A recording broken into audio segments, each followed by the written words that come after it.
It was another quiet morning in Festive Road. At number 52, Mr. Ben thought he heard some laughter, and he looked out of his window. He saw Karen juggling with 3 balls.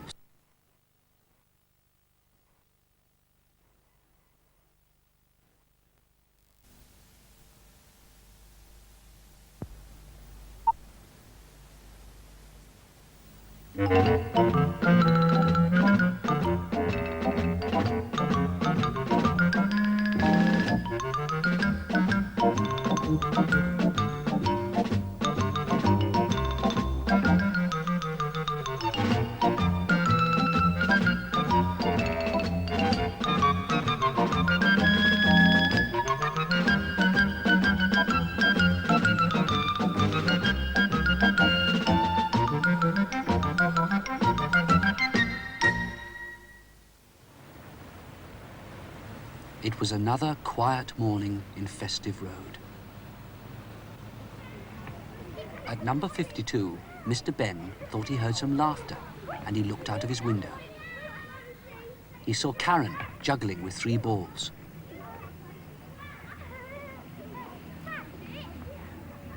A boy balancing.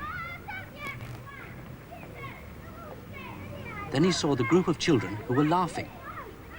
In the middle was Julian, wearing a funny mask. Mr. Ben watched for a while and then decided to go for a walk.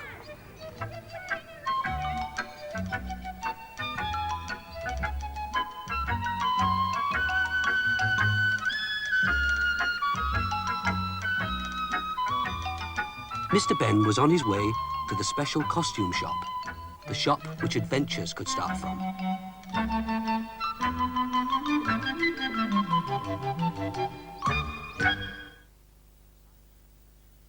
Inside the shop, he stood and looked at the strange costumes and at once saw the one that made him laugh. As if by magic, the shopkeeper appeared. It's Mr. Ben! Well, we haven't seen you for a long while, have we? Well, you weren't supposed to recognise me. I've got my glasses on, special disguise, and my beard, ever since that, trouble we Your had. picture was in all the papers. I What know. did they call you? The Festive Road Fumbler. The White City Willy Wobbler. The Wimbledon... Really? No, there's really no need to go on. We're after all on television. But I was just wondering if you could sort of come up with a costume like you used to, like go on an adventure, and maybe find a cure for my gout as well. Did you say gout? Yeah, I've got gout. Unbelievable. Not ye olde worldy gout. The very same stuff, yeah. I think I've got just the costume for you. Hoped you would. Oh, yes. Oh, smashing. Yes, excellent. Why don't you just slip in there and try it on? Okay, I'll do just that. Thank you. Ooh.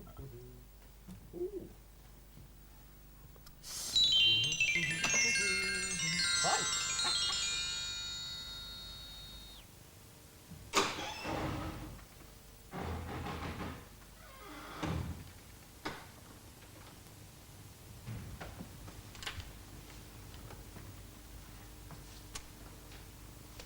Can this be my dreams I see?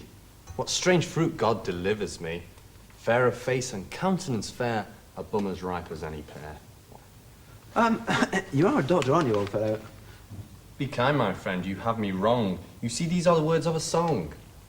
Well, I've actually come about my gout. It's giving me a bit of jip, and I was told that Elizabethan doctors were the best people to cure it. Gout? Ah, yes, gout. There's lots of it about. You're completely loopy, this bro. Absolutely twisted. I'm going to go to a different scene.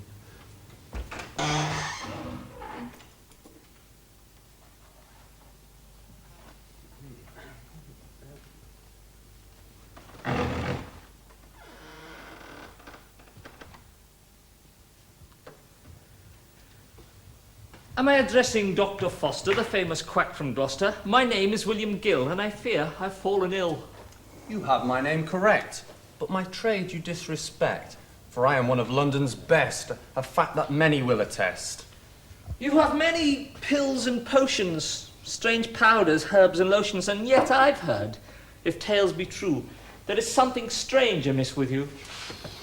William Gill is known to me, a playwright without ability, a cretin's wit devoid of vision, and treated by all with abject derision. My friend Will Spence speaks of thee with dread. He came for help, pains in his head, and yet you chose to first inspect him, with fingers thrust into his rectum. To see if his bowels were perhaps inactive, and not believe that I found him attractive. Though fair he was, I must relate, and chance I did ask him for a date. If you'll concede my plays are good, the plot's complex, misunderstood, then I'll ignore with earnest haste where lies your passion and your haste. Do me no favours nor look askew, 'cause I have heard like tales of you. A codpiece man, I've heard them say, a tunic lifter, well-known gay. Enough, good sir, we go astray of the reason why I came this day. I feel depressed, my heart is lead. I wish in earnest I were dead. It's Ernest's fault you're broken-hearted. I've heard the gossip, how you parted. To royalty sheets he's set his sight, to fill some prince's empty nights. You're right, of course. You speak the truth. It was sad to lose that lovely youth, and I'm not one to wish the worst, but may his scrotum swell and burst. Whilst you're here, we best be sure that your ailment is nothing more. And do your best, reveal your chest. Come, come now, man, doctor knows best. What do you hear? Tell me true. I feel I can put my trust in you. Your touch, it has a gentle feel, as though your touch itself might heal. Beyond all doubt, your heart beats faint. I know what causes this complaint. Rest from your labours, this you must, or throbbing flesh will turn to dust. The candle burns, the quill delays.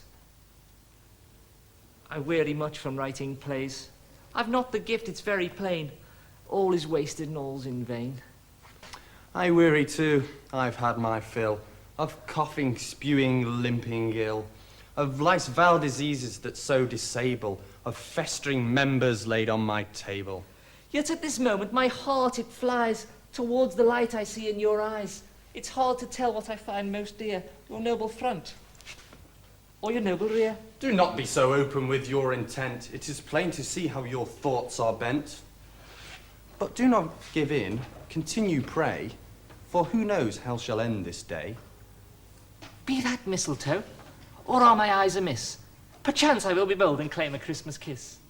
Perhaps we can be special friends and find new beginnings in each other's ends. Bold as brass you are, but I pray do not get carried away. For boldness, sir, you shall be whipped. Kissing is not in the script. And yet we may be suited well, a goodly union, who can tell? Both till now so discontent, thought till this day our lives misspent. Perhaps we should be on our way. The sun bids farewell to the day. And if by chance the audience is still here, We wish you a gay Christmas and a happy New Year.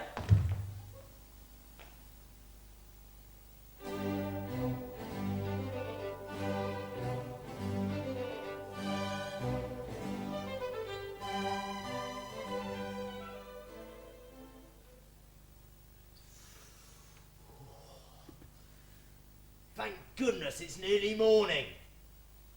Who'd be a jailer in the tower, eh? The cold, the stench, the walls dripping with water from the river, and the only source of heat, a lousy candle. Not even a little bit of torture to keep us amused. Well, it's all part of the cutbacks, isn't it? All this Save Power campaign. Switch off, save fuel. And even a ban on night torches. It's our own fault for asking for time and a half and larger braziers. We needed the larger braziers to keep warm and eat the iron pokers properly. Huh. I don't know. Don't know what it's all about. Anyway, those small braziers were really getting on my tits.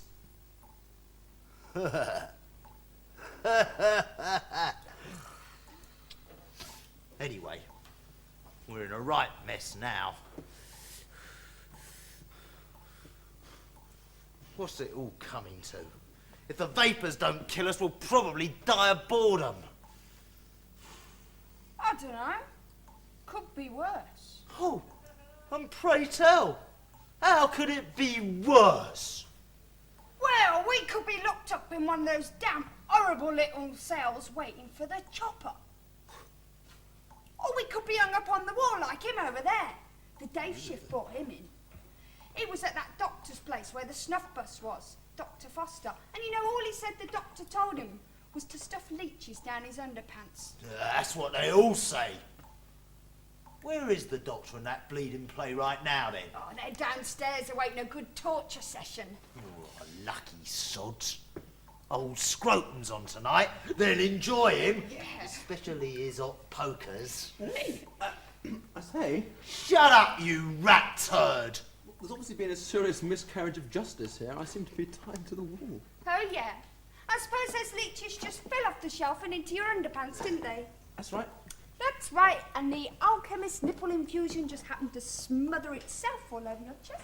You sound as though you were there yourself. Oh, and I suppose you just came upon those passion bites by accident also, did you not? There is an explanation. And the maiden's corsets. The maiden's- And the high-heeled booties. Okay, it's a fair call. All right. Let him go.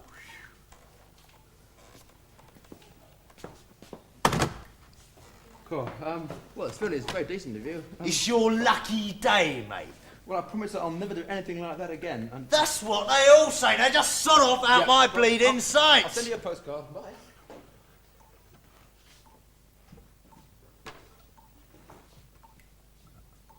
What did you do that for? Don't ask.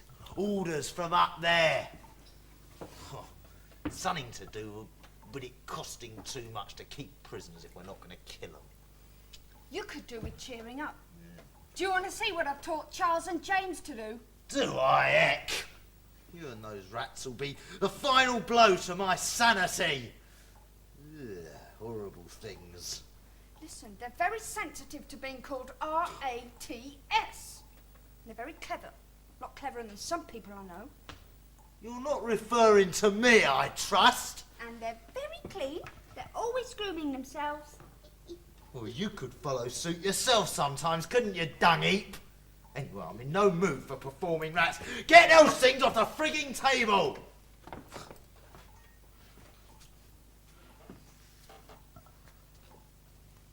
Do you want to play a game? What game?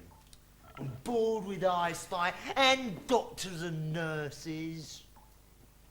We could have a gobbing contest. No! Anyway, you've got bronchitis and it would be an unfair advantage. What do you want to do then? I know. We could taunt the prisoners. Okay. Do you know what they brought in today? No? Who? Walt O'Reilly. Not the Walter Raleigh.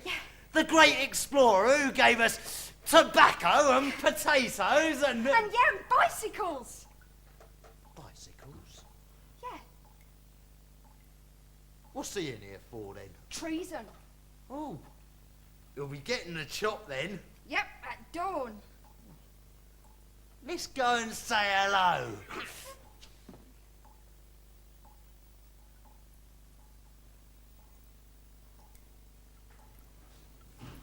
Hello there, Walter. Still here then? Begone, riffraff. Or does it please you to banter one whose life is to be forfeit? Oh, what's all this smoke? Yeah, you haven't been lighting a fire, have you? It's against regulations. 'Tis my pipe. I'm enjoying the last of my tobacco. Oh, you want to be careful. All the government warnings say it's bad for your health. With morning so near, it seems a pointless issue. So, Walter, what's it like to have once been so great and so famous, and then to end up in this rat hole awaiting death? I suppose it does seem a bit of an anticlimax, put like that. It doesn't really matter now, but, was you giving Elizabeth one? No. I was her most humble and loyal servant. Everything I picked up during my travels, I gave to her. Oh, that's what she eventually died of then, is it? Now James thinks me his most traitorous subject. He has fallen heavily into debt over his attempts to seize Ireland and Scotland. So he raves at me for bringing back roots and leaves instead of gold and jewels. Well, I think they're treasures you brought back. I love a plate of chips, and there's nothing better than a smoke and a good glass of ale. Yes, but many folk are getting fat and breathless, a change which the king attributes to my potatoes and tobacco. He says, single-handedly, I have immobilized the men of England. Oh, So- don't worry, mate. All is lost. I still wouldn't worry. Because come tomorrow morning, all your troubles will be lifted right off your shoulders. As these are my final hours, I have no wish to spend them with just filthy rats for company. Here, who's he calling rats? No, I did not mean you. There is so much to say, and so little time left in which to say it. Stay a while. Here we go.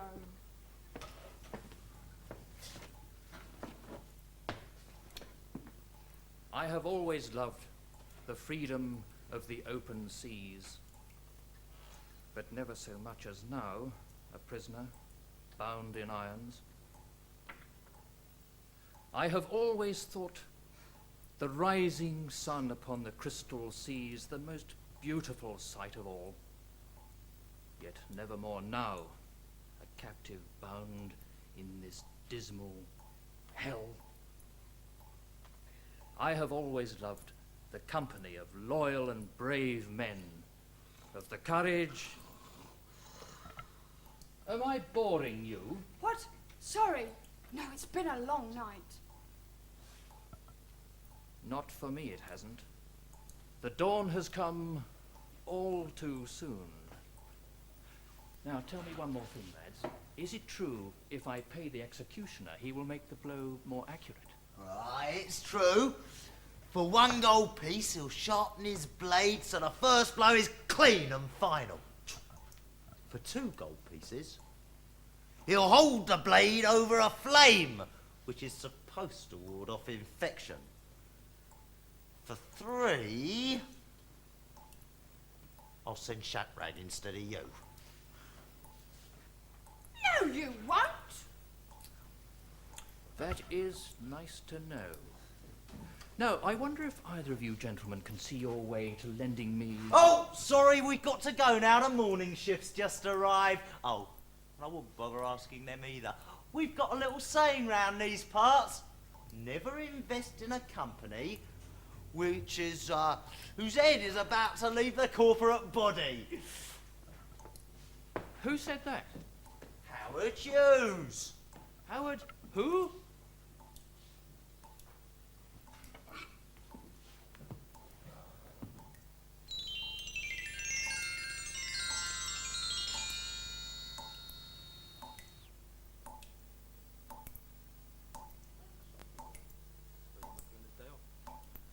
I need a holiday.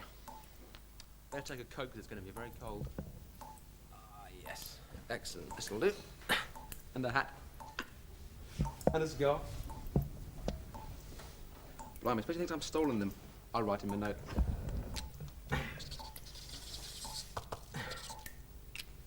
See you in Cumbria.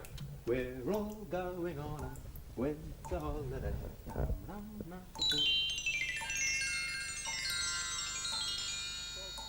Fog. Cold, cold.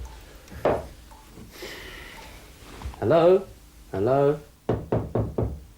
Hello? Oh, what's a room? Hello? Is anyone here? This place is completely deserted. Oh well, I can find my own room. Oh, hello, mate. You're the manager. Was anyone I could find him? Hello? Oh, suit yourself.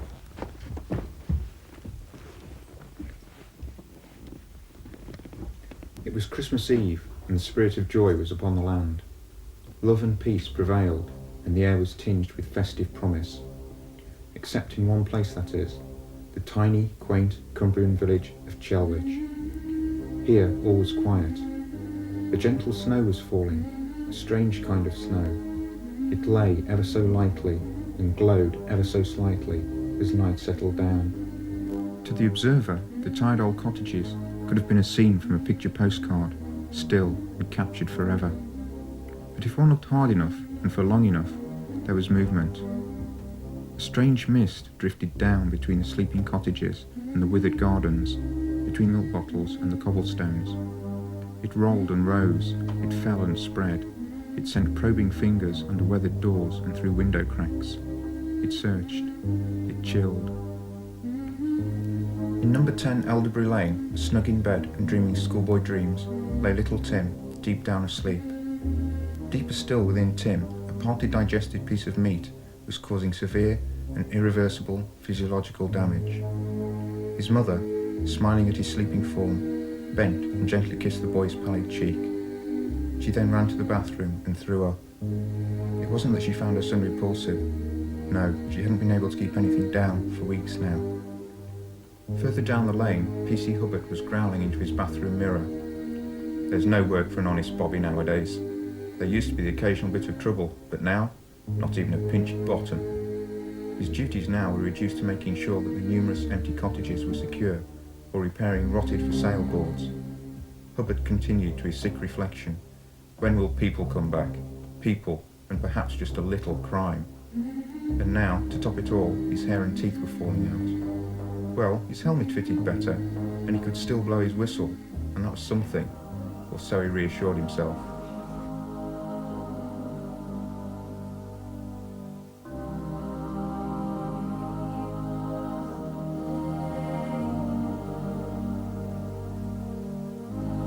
The semi-retired and now partly insane village midwife prayed to know why her normally pleasant job had of late become so painful and difficult. So much stillbirth, so much deformity. She threw herself down on the cold stone floor and wept as the cold crept deep into her bones. Beyond the river, now teeming with silver-bellied, dead-eyed fish, spinning in the boiling current, carry on towards the north, along the dirt track, over the barren fields, and you will come to Bull's End Farm. All seems quiet just now. Upstairs, in his messy bed, Farmer Woolley, still in hat and boots, tossed and turned and yearned for sleep that would not come. He rolled on his back and began to count sheep. 1, 2, 3, 4, slowly and lovingly, one by one, as he buried them. A tear escaped his eye, drawing a pink line down his grimy cheek. In the dark church, the dark vicar sat playing the organ to the rows of empty pews and the flickering shadows. He thought wryly of how he could barely remember the words of the Mass, unlike the funeral rites, which he could say in his sleep, and often did. He rose to leave, and blowing out the solitary candle, another soul fell from the world.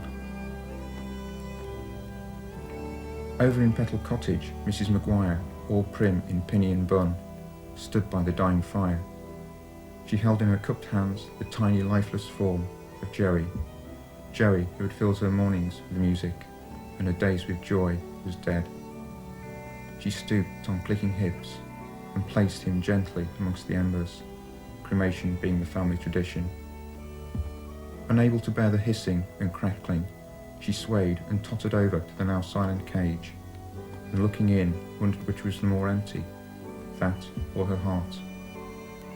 She pulled the cover down, more from habit than need, and crossing the room, began to climb the stairs, coughing into a reddened handkerchief with the exertion.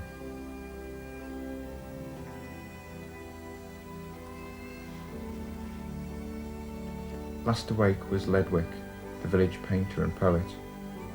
He sat looking out of the window, trying to remember the beauty of the place, the sunsets and dawns that had lifted his mind and heart to glory. Now his deep, sad eyes beheld the truth, the tortured and twisted apocalyptic landscape, and on the horizon the great dome and chimney casting death upon the world. He turned away, for his eyes burned. Crossing the room, he flopped onto his cot and sank from blue to black. The last is gone, and the village is dead. The cottages are in ruin, and the thatched roofs sag in sad remembrance. Howling wind seems to call out names, but never gets reply.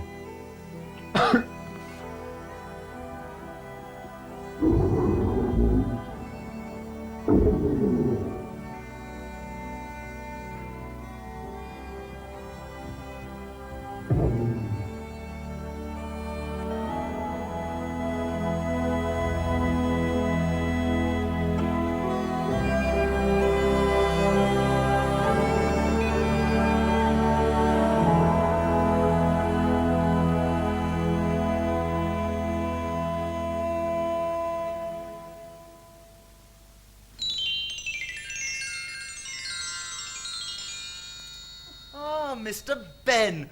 Well, did the clean living and the holiday do anything for your gout? Call that a holiday? I think more than a holiday. I've picked up radioactive hemorrhoids. Radioactive hemorrhoids? Yeah, and I'm going mad. Mad? Yeah. I went to sleep in the Chelwich Hotel and I woke up in the middle of a green field. Strange. Did you say the Chelwich Hotel? Yeah? Not the Chelwich Hotel, High Street, Chelwich, Cumbria? Yeah? Oh my. That hotel was destroyed 50 years ago. Exactly to the day. Yesterday. Wow. Spooky. So, still got the old gout then? Yeah, I've got the gout and hemorrhoids now, of course. Well, it's none of my business, but you know, Mr. Ben, you might be better off at a doctor's than a costume shop. Oh, yeah. Well, I've always valued your advice, you know, so I'll go and make an appointment. Actually, I might just have a costume that could help you. Okay, I'll give it a try. Try this. And look. Think I'll get the same terrible pay? Accessories. Excellent.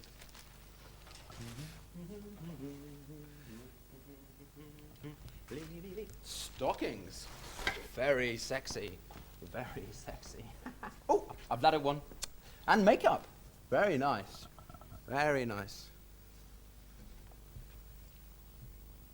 How do I look? Mr. Ben! That's makeup.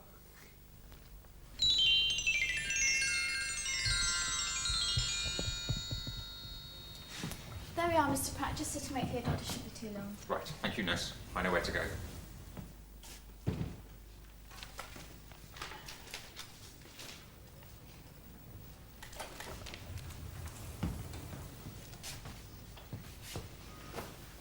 Hello? Is this your first time? I beg your pardon? I said, is this your first time? Yes. You for the knife, then? I've no idea. Strange to think, isn't it? You can cut into your flesh and you don't feel a thing. Well, not until afterwards. Drips. Injections. Enemas. Really? What are you in for, then? Look, do you mind? I'm trying to read. Sorry. I've got hemorrhoids. Have you? Do you know what a hemorrhoid is? Yes, I'm sitting next to one.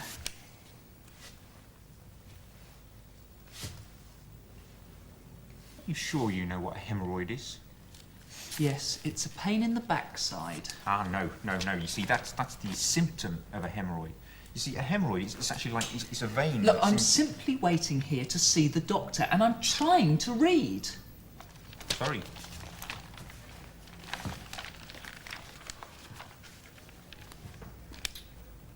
Do you eat bran? No, I certainly do not. Well, you should do. Should I? Yes, you see, if we all ate loads more bran, then our intestines would be much, much cleaner. In fact, they'd be so clean that you could probably eat your meals out of them. Mind you, if everyone ate loads and loads and loads more bran, we'd have to consider how the sewage system could cope. Yes. I have this recurring nightmare, sort of every other Tuesday, really. Yeah. I dream that everyone uses the toilet at the same time, and then all of a sudden, I'm in the sewer, and coming towards me at great speed is this steaming, great, Look, huge... will you be quiet? Sorry, just trying to make conversation.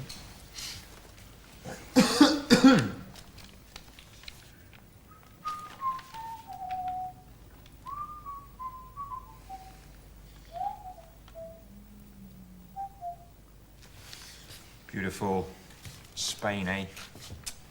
Senoritas, sangria. You ever been to Spain? No, I haven't. Well, if you ever go, here's a tip. If you go to Spain, one of the problems you might find if you're not careful is Barcelona belly. What? Barcelona belly. Seville's squitters. If you mean diarrhea, you should say so. Well, I don't actually like to use the word. Anyway, the main cause of the problem is the food they eat. So what I do when we go to Spain is, first thing I do is I go to the toilet. And if the toilet seat's hot, don't touch the food. Some of those seats over there are so hot you can scorch your bum on them. What's your first name then? But I can guess your first name in 3 goes. Nigel? No. Edward? No. No, I don't suppose you look much like an Edward, really, do you, Wally?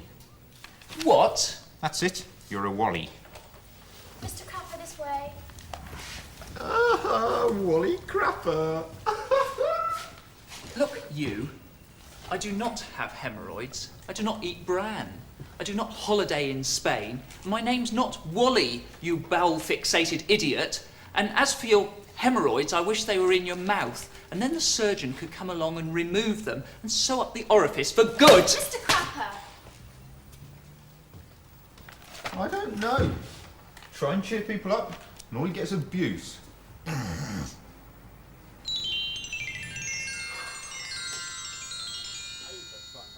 Glad you had a good time. And where do you fancy now?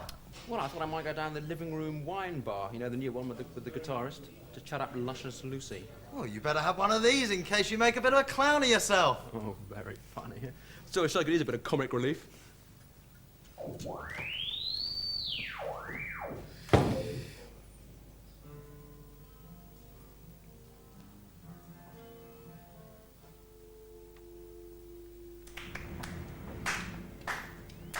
Thank you. Right. I've suffered for my art. Now it's your turn.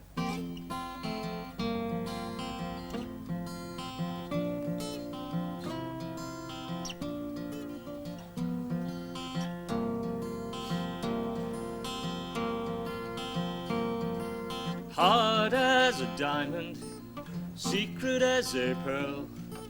Man of the world is beaten by a girl. Tears on the telephone, begging her to stay. And if she'd only change her mind, you'd never go away. If lives were dollars, you'd be a millionaire. And if your dreams all came true, you wouldn't even care. For the secret of success is to climb but not look down. While someone is stealing, someone is stealing, somebody is stealing the jewel in your crown.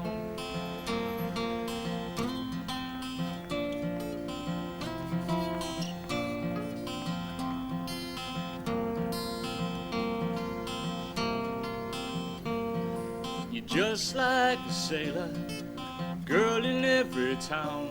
A single word in the right ear would bring the whole thing down. Wouldn't even matter if it was once or twice. But don't you know that you're too big for walking on thin ice? If all the facts were obvious, then you'd still miss the point. And if your heart was made of oak, you'd still be out of joint. For the secret of success is to climb but not look down. While someone is stealing, someone is stealing, Somebody is stealing the jewel in your crown.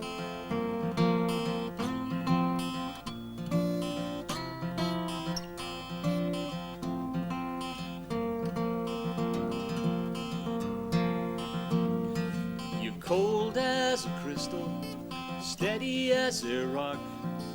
When it comes to letting go, you can't turn back the clock. The past has a habit of catching up on you. So if you don't want the world to know, be careful what you do. If you could have your time again, you wouldn't change a day. If you could have the greatest love, you'd still throw it away. For the secret of success is to climb but not look down. While someone is stealing, someone is stealing, somebody is stealing the jewel in your crown.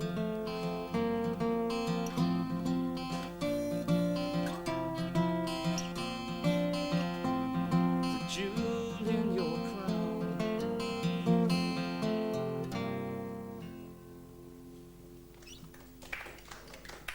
Thank you. Back in Festive Road, everything was quiet with people going about their business.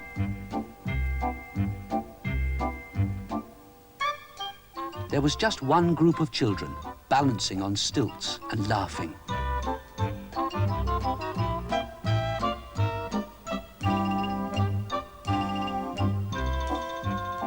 At his door, Mr. Ben took the red nose from his pocket and thought of the shopkeeper. How kind, he thought. It's just what I needed to help me remember.